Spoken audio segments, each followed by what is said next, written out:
தமிழ்நாட்டுக்கு பாஜக அரசு இழைத்த அநீதியையும் அதிமுக அரசு செய்த துரோகங்களையும் இந்தியாவுடைய மக்கள் தொகை 140 கோடி 10 வருஷமா இவங்க ஆண்டு ஆட்சியில வெறும் 10 கோடி பேருக்கு தான் கொடுத்துருக்காங்க கேஸ். 31 கோடி பேருக்கு காப்பீட்டு திட்டம் கொடுத்துருக்கிறோம்னு சொல்றாங்க.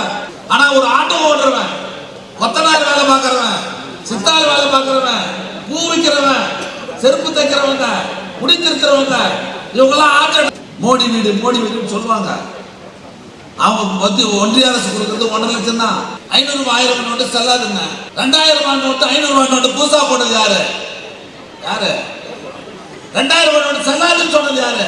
7 லட்சம் கோடி தப்பு நடந்திருக்கு, ஊழல் நடந்திருக்குன்னு சொல்லி சிஏஜி அடிக்க சொன்னாங்க. பிரதமரோ 100 நாள் வேலைக்கு 6 மாசம் பணம் கொடுக்கல.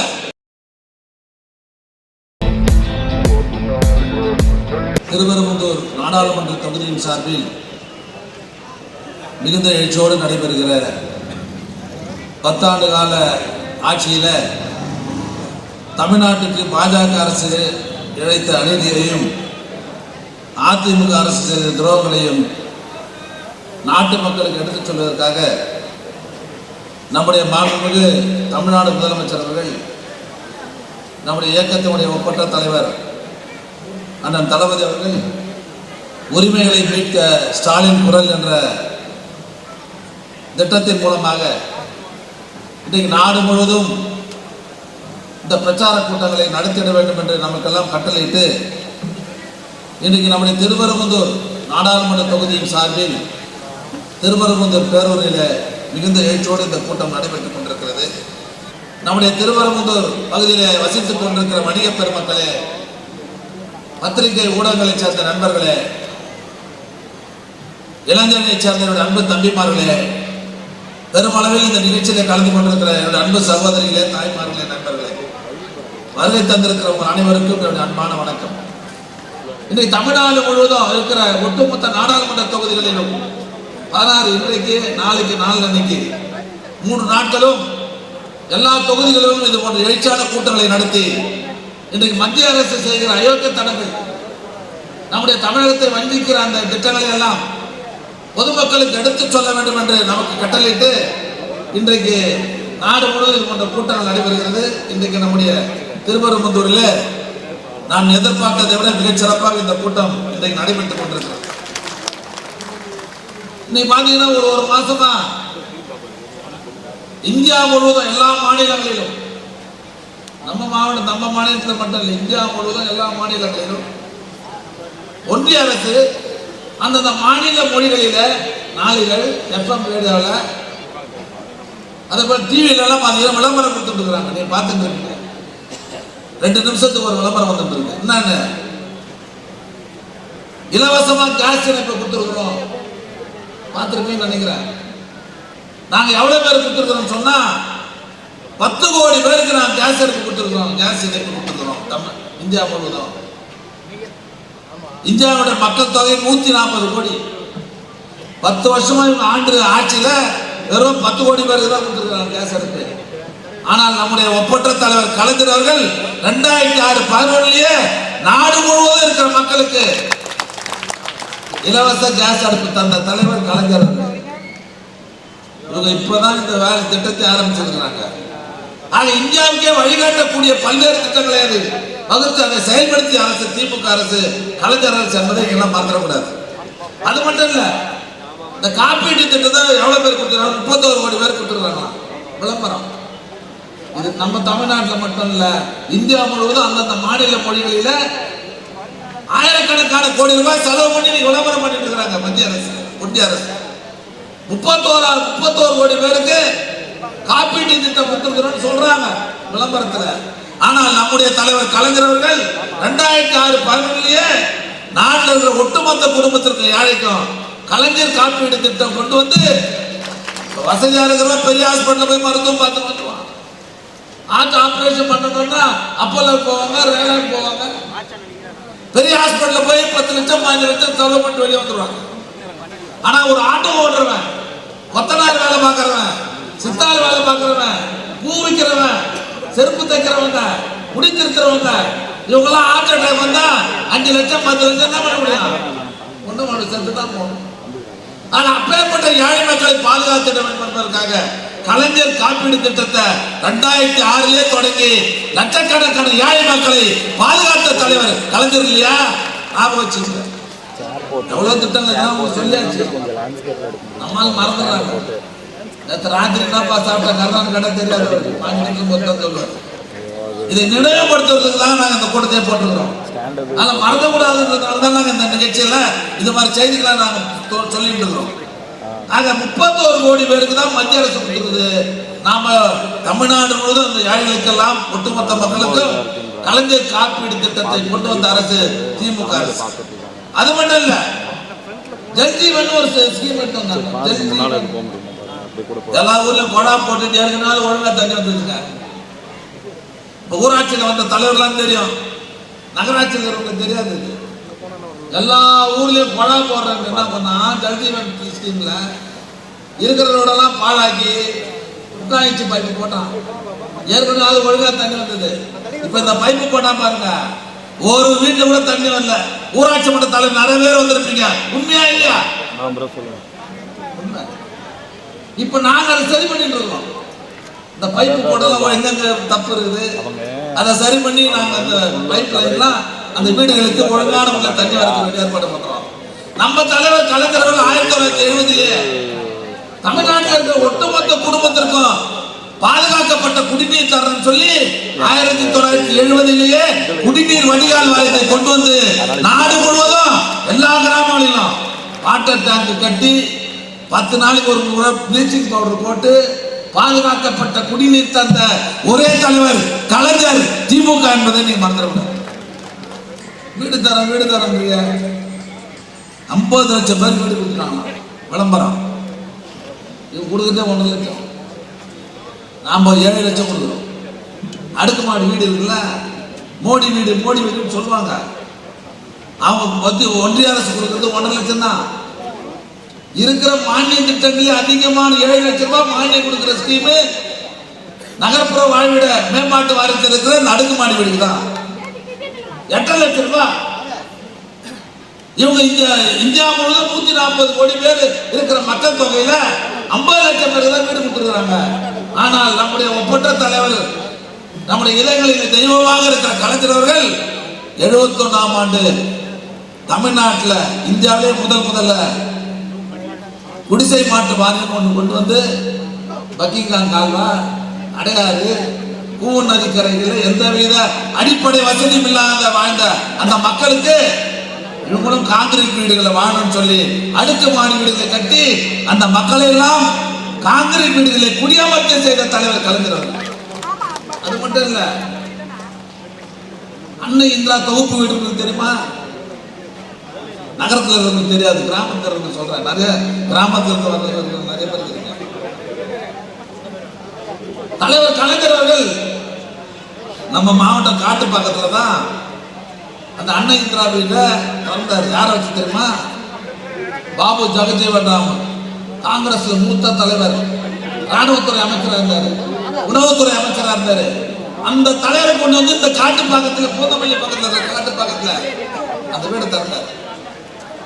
அந்த வீட்டை திறந்து வச்சு பாபு ஜெகஜீவன் ராம் என்ன பேசுறாரு தெரியுமா? நானே ஒரு தாழ்த்தப்பட்ட சமுதாயத்தை சேர்ந்தவன், என்னுடைய மக்களுக்கு இது மாதிரி ஒரு வீடு கட்டுன்ற எண்ணம் எனக்கே வரல. இது கலைஞருக்கு வந்திருக்குது. இதை நான் பாராட்டுறேன், வாழ்த்துறேன். இது இந்தியா தமிழ்நாட்டில் மட்டும் நடைமுறைப்படுத்த போறாரு, இந்தியா முழுவதும் நடைமுறைப்படுத்தணும்.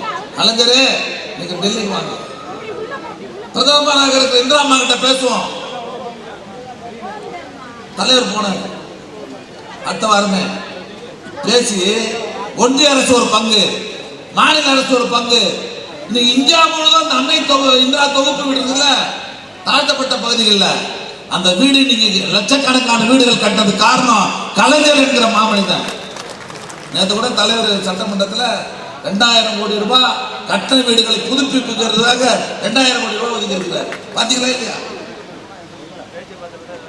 நாங்க இவ்வளவு பேர் வறுமை கோட்டு கீழே இருக்கோம், அரிசி கொடுத்துருன்னு சொல்றோம். 2006 ஆட்சிக்கு வந்த உடனே தமிழ்நாடு முழுவதும் 1 கிலோ 1 ரூபாய்க்கு அரிசி தரேன்னு சொல்லி உத்தரவு போட்டு இன்று வரை அரிசி தருகிற நாடு தமிழ்நாடு. ஆனா இந்தியாவுக்கே வழிகாட்டக்கூடிய பல்வேறு திட்டங்களை நாங்க ஏற்கனவே 2006 செய்துட்டோம், 70 செய்துட்டு இருக்கிறோம். நீங்க தமிழ்நாட்டு மக்களை ஏமாத்த முடியாது. சொல்லு, நம்ம ஆட்சியில் வந்து என்ன செய்யல? நம்முடைய மாண்புமிகு தமிழ்நாடு முதலமைச்சர் அவர்கள், நாமெல்லாம் தெய்வமாக போட்டுக்கிற நம்முடைய தலைவர் அவர்கள் இன்னைக்கு ஆட்சி பொறுப்பேற்ற இந்த 2.25 வருஷத்துல தேர்தல் வாக்குறுதியில் சொன்ன திட்டங்களை எல்லாம் இன்னைக்கு 90% மேல நிறைவேற்றி நாட்டு மக்களின் பேரன்பை பெற்றிருக்கிற ஒரே முதல்வர், ஒரே தலைவர் நம்முடைய தலைவர் அவர்கள். நிறைய சொன்னாங்க. மகளிர் உரிமை தொகை 1,15,00,000 பேருக்கு கொடுத்துருக்கோம். புதுமை பெண் திட்டம், பெண்களுக்கு ஒரு நாளைக்கு 45 லட்சம் பேர் கட்டணம் இல்லாமல் பயணம் செய்கிற நிலையை இந்த நாட்டில் உருவாக்கி தந்த தலைவர் நம்முடைய முதல்வர். நகை கடனை தள்ளுபடி பண்ணிருக்கிறோம். இதுல 14 லட்சம் பேர் பயன்பட்டு இருக்கிறாங்க. மகளிர் சுய உதவி குழுக்கள் வாங்கின கடனை தள்ளுபடி பண்ணிருக்கிறோம். மகளிர் சுய உதவி கிட்டத்தட்ட இந்த 2 வருஷத்துல 70,000 கோடி ரூபாய் கடன் கொடுத்துருக்கிறோம். விவசாயிகளுடைய கடனை தள்ளுபடி பண்ணிருக்கிறோம். ஏற்கனவே எல்லாம் நிறைய பேசிட்டாங்க, நிறைய போல. அதனால மாசு நிறைய செய்தி சொல்றது, அதனால நான் நிறைய செய்தி சொல்றது விரும்பல. சிலதை மட்டும் நான் சொல்ல விரும்புறேன். அது மட்டும் இல்ல, இன்றைக்கு இந்த மோடி ஆட்சியில பாத்தீங்கன்னு சொன்னா ஏற்கனவே சொன்ன செய்தி தான் எல்லாரும் உங்களுக்கு தெரியும். 5 லட்சம் ரூபாய் ஏற்கனவே சொல்லிட்டாங்க. 5 லட்சம் ரூபாய் ஒரு ஆளுக்கு. அதாவது இந்தியாவில் ஒட்டுமொத்த கருப்பு பணம் வெளிநாட்டில் இருக்குது. 2014 தேர்தலுக்கு முன்பாக மோடி சொல்றாரு, மொத்த பணத்தை எடுத்து வந்து ஒரு ஆளுக்கு 5 லட்சம் ரூபாய் டெபாசிட் பண்ணுவாரு. யாருன்னா சொன்ன மாதிரி 5 பைசா கூட இது வெளியே வரல இல்லையா? பெரியமன் சொன்னான்னு சொன்னபடி நல்ல நந்தாரா நடக்கல. பண மதிப்பிழப்பு 500 ரூபாய் 1000 ரூபாய் நோட்டு செல்லாதுன்னு அறிவிச்சாங்க. 6 மாசமா நம்ம எவ்வளவு ரோல் போட்டோம்னு உங்களுக்கு தெரியும் இல்லையா? சரி, 500 ரூபாய் 1000 ரூபாய் நோட்டு செல்லாதுங்க. 2000 ரூபாய் நோட்டு 500 ரூபாய் நோட்டு புதுசா போட்டது யாரு? 2000 ரூபாய் நோட்டு செல்லாதுன்னு சொன்னது யாரு? அப்ப துக்ளக் தர்பார் தானே, ரைட்டா? நீயே 2000 ரூபாய் நோட்டு போடுன்னு போட்டா, நீயே 2000 ரூபாய் நோட்டு செல்லாதுன்னு சொல்ற, எவ்வளவு கேவலம் இல்லையா? அது மட்டும் இல்ல, ஒரு ஆண்டுக்கு 2 கோடி பேர் வேலை தருவேன். இன்னைக்கு 10 வருஷம் ஆகுது, 20 கோடி பேர் வேலை தந்துருக்கணும். ஒரு ஆள் வேலை கொடுத்துருவாங்களா? இங்க இருக்கிற கல்பாக் அனல் மின் நிலையம், அணு மின் நிலையம், என்எல்சி நெய்வேலியில் இருக்கிற அனல் மின் நிலையம், மங்கி, தபால் துறை, ரயில்வே, ஒரு ஆளை சொல்லி நம்ம ஆள் வேலை தானே? ஒரு ஆள் கூட வேலை தரல. ஆனா நீ வடநாட்டில் இருக்கிற மொத்த பேரும் எங்க இருக்கிறான்? எங்க இருக்கிறாங்க? இவன் வேலை தராதனால மொத்த வடநாட்டில் இருக்கிறவனுக்கும் நாம வேலை கொடுத்துருவோம். தமிழ்நாட்டில் நீ ஸ்ரீபெரும்புத்தூர்ல மட்டும் உண்மையா சராசரி கணக்கு பார்த்தீங்கன்னு சொன்னா ஒரு 10 லட்சம் பேர் இந்த ஸ்ரீபெரும்புத்தூர்ல வேலை பார்த்துட்டு இருப்பாங்க இந்த தொகுதியில மட்டும். அது மட்டும் இல்ல, இந்திய அரசுடைய கடன் எவ்வளவு தெரியுமா? சுதந்திரம் பெற்ற காலத்திலிருந்து 2014 வரை காங்கிரஸ் ஆட்சி இறங்குற வரலையும் 55 லட்சம் கோடி தான் இந்தியாவுடைய கடன், கிட்டத்தட்ட 67 வருஷத்துல. ஆனா இப்ப 14 இருந்து 24 வரையும் மோடி ஆட்சியில் எவ்வளவு கடன்னா 155 லட்சம் கோடி, 105 கோடி ரூபாய் இன்னைக்கு கடன்காரன் ஆகிருக்கிறாங்க. லட்சம் கோடி, 105 லட்சம் கோடி கடன் வாங்கிக்கிறாங்க. இதுதான் வந்து ஒழுங்கு ஆட்சி நடத்துற லட்சணமா? சொல்லுங்க பார்க்கலாம். அது மட்டும் இல்ல, சிஐஜி அறிக்கையில நாம சொல்லல, சிஐஜி அறிக்கையில 7 லட்சம் கோடி தப்பு நடந்திருக்கு, ஊழல் நடந்திருக்குன்னு சொல்லி சிஐஜி அறிக்கையை சொன்னாங்க. பிரதமரோ ஒன்றிய அரசில் இருக்கிற அமைச்சர்களோ இது வரையும் வாயக்காரங்கள. செத்து போனவங்களுக்கு இன்சூரன்ஸ் வாங்கி சாப்பிடுறாங்க. ரோடு போடுறதுல ஊழல், வாயக்காரங்க இருக்கிறாங்க. இப்ப கிருஷ்ணால் வரல தெரியுமா? மண்ணெண்ணெய் ரேஷன் கடையில தரல. ஆனா மண்ணெண்ணெய் ரேஷன் கடை தரலன்னு யாரு திட்டுவாங்க? இந்த ஆட்சி வந்தவொடனே மண்ணெண்ணெய் தரல நம்மள திட்டுவாங்க. இதெல்லாம் இந்த செய்திகளை நீ மத்தவங்க சொல்றதுனால சொல்றேன். காங்கிரஸ் ஆட்சி இருக்கும் போது நம்ம கொடுத்த மண்ணெண்ணெய் அளவு எவ்வளவு தெரியுமா? 44,722 கோடி கிலோ லிட்டர் கொடுத்தாங்க. வளர்ந்த மாநிலம் ஆயிப்போச்சு தமிழ்நாடு. அவங்களுக்கு மண்ணெண்ணெய் கொடுக்க வேண்டிய அவசியம் இல்லைன்னு சொல்லி இன்னைக்கு ஒன்றியத்தில் இருக்கிற பிஜேபி ஆட்சி 2712 கிலோவாட் தான் இப்ப தராங்க. மண்ணெண்ணெய் குறைச்சிட்டாங்க, தேவையில்லைன்னு. இன்னைக்கு ரேஷன் கடையில் மண்ணெண்ணெய் கொடுக்கணும்னு நம்ம திட்டுறாங்க. இதுக்கு முழு பொறுப்பு யாருன்னா ஒன்றியத்தில் இருக்கிற பாஜக ஆட்சி, மோடி என்பதை எல்லாம் மறந்துடக்கூடாது.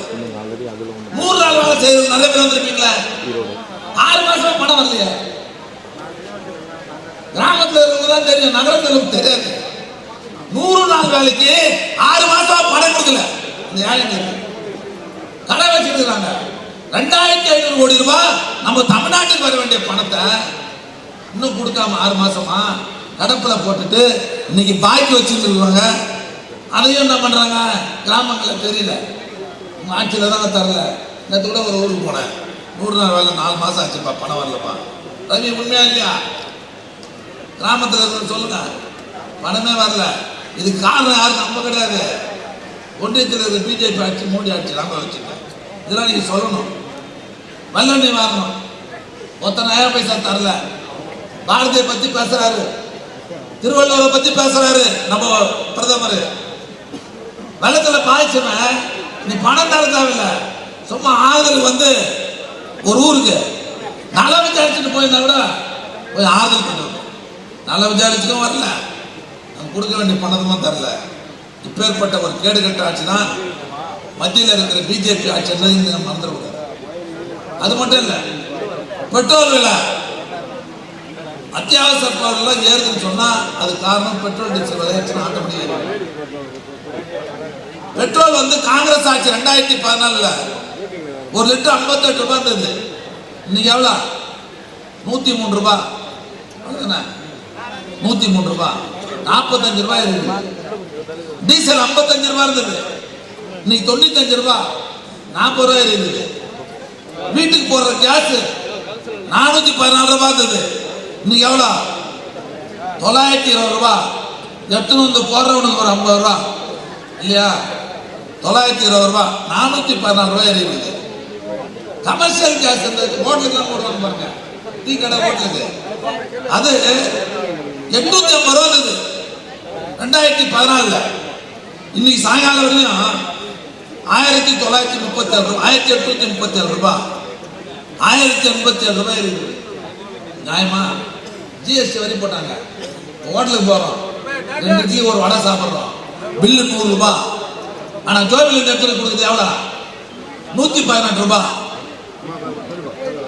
சாப்பிட்டது 100 ரூபாய், ஜோபில எடுத்து கொடுக்குற பணம் 118 ரூபாய். 100 ரூபாய்க்கு ஒரு குடும்பமே போய் சாப்பிட்றாங்க. 1000 ரூபாய்க்கு பில்லு போடுறாங்கன்னு வச்சுங்க, 1180 ரூபாய் தரணும். நாங்க உலகத்திலேயே 28, 20, 30% வரை ஜிஎஸ்டி வரி வாங்குற ஒரே நாடு இந்தியா மட்டும்தான் என்பதை மறந்துடக்கூடாது. அது மட்டும் இல்ல, இந்த பொதுத்துறை நிறுவனங்கள்லாம் இன்னைக்கு தனியார் மயமாக்குற நிலைமை. விமான நிலையங்கள்லாம் டாடா கொடுத்துட்டாங்க, விமானத்தெல்லாம். துறைமுகங்களை அதானிக்கு கொடுத்துட்டாங்க, பிஎஸ்என்எல் வந்து ரிலையன்ஸ் கொடுத்துட்டாங்க, எல்ஐசி தனியார் மயம், ரயில்வே தனியார் மயம். இன்னைக்கு அரசு துறையெல்லாம் நீ தனியார் மயம் என்கிற நிலையை உருவாக்கி கொண்டிருக்கிற ஆட்சி இன்னைக்கு மத்தியில் இருக்கிற பிஜேபி ஆட்சி. அது மட்டும் இல்லை, மெட்ரோ ரயில் திட்டத்தை நம்ம தான் கொண்டு வந்தோம். 2006 14,500 கோடி ரூபாய் முதல்ல 2006 இவங்க போன ரயில் நான் அதிமுக, அதெல்லாம் எடுபடாது, மெட்ரோ ரயில் தான் நமக்கு தேவைன்னு சொல்லி 14,500 கோடி ரூபாய் முதல்ல தொடங்கி அந்த திட்டத்தை கொண்டு வந்தது திமுக ஆட்சி. இதுக்கு இப்ப 2-3 பேச ஆரம்பிச்சு வேலை நடக்குது. இதுக்கு 63,346 கோடி ரூபாய் இப்ப இதுக்கு எஸ்டிமேட். இதுல பாதி ரூபாய 50% ஒன்றிய அரசு தான். இது வரையும் ஒரு நயா பைசா கூட கொடுக்கல. நிதி நெருக்கடி இருந்தாலும் கூட அந்த நிதியை தானே ஏற்றுக்கொண்டு இந்த படி நின்று கூடாதுன்னு முழுவதுமாக செலவு செய்து இன்னைக்கு அந்த திட்டத்தை தொடர்ந்து நடத்தி கொண்டிருக்கிற முதல்வர் நம்முடைய தலைவர் என்பதை நீங்க நம்ம அதிமுக 10 வருஷமா ஜாதா ஆட்சி அவங்க கூட அவ்வளோ அவனுக்கு 11 பேர் ஓட்டு போட்டுதான் அது நாடாளுமன்றம் நிறைவேற்றாச்சு. இப்போ சிறுபான்மையின மக்களுக்கு ரொம்ப ஆதரவு நாங்க தான் இருப்போம் நடிக்கிறாங்க. 10 வருஷம் கொள்ளை அடிச்சுட்டு நாடே நார் அடிச்சுட்டு கஜானாவை காலி ஆக்கிட்டு போனவங்க இன்னைக்கு ஏமாத்திட்டு இருக்கிறாங்க. அதனால நம்முடைய தலைவர் அவர்கள் ஆட்சி பொறுப்பேற்றதுக்கு பிறகு நாடாளுமன்ற தேர்தலில் மிகப்பெரிய வெற்றி, சட்டமன்ற தேர்தலில் மிகப்பெரிய வெற்றி, உள்ளாட்சி மன்ற தேர்தலில் மிகப்பெரிய வெற்றி. கலைஞருக்கு பிறகு ஆட்சி பொறுப்பு கட்சியினுடைய தலைவராக பொறுப்பேற்ற நம்முடைய தலைவர் அவர்கள் எல்லா தேர்தலையும் வெற்றி பெற்றார். இந்த தேர்தலில் மிகப்பெரிய வெற்றி நாம் பெற வேண்டும். அப்பதான் தலைவருடைய அந்த கம்பீரம் குறையாது, திமுக செல்வாக்கு குறையாது.